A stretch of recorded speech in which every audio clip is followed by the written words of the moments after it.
Kamusta mga ka-fam? Welcome back sa inyong paboritong channel. Kung hindi pa kayo nakasubscribe, ano pang hinihintay nyo?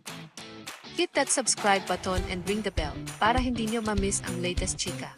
Isang masakit na alaala mula sa pagkabata ang ibinahagi ni Riza May Dizon at marami ang naantig sa kanyang kwento dahil sa inspirasyong dala nito.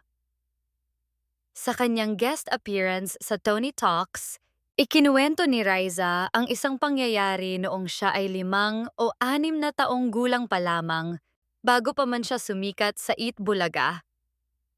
Habang nakikipaglaro umano siya noon, aksidente niyang nasagi ang isang vase ng kanilang kapitbahay. Ngunit sa halip na simpleng pagsaway, isang matinding salita ang kanyang narinig.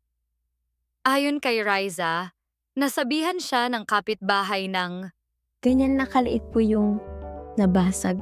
Nasabihan po ko na mas mahal pa yan sa buhay mo. bagamat bata pa siya noong mga panahong iyon, tumatak ng husto sa kanyang isipan ang naturang pahayag. Sa halip na panghinaan ng loob, ginawa niya itong inspirasyon upang magsikap at patunayan ang kanyang halaga.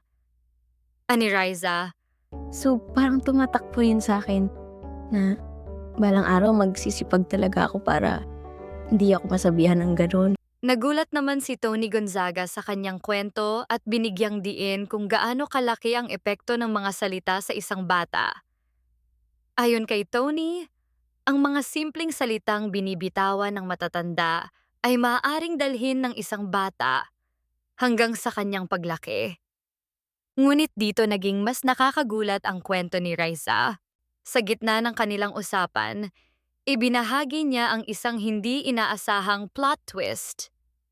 Nung nanalo po ako namin, nabili ko po yung bahay nila.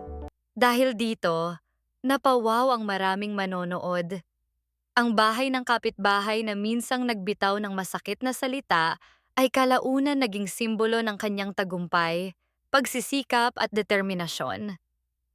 Patunay ang kwento ni Riza May Dizon na ang mga pagsubok at masasakit na karanasan ay maaaring gawing inspirasyon upang maabot ang mga pangarap.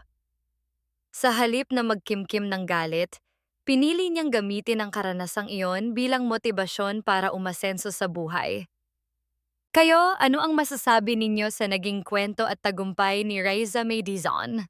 Ibahagi ang inyong opinyon sa comment section. Huwag kalimutan mag-like, subscribe, and hit the bell for more updates.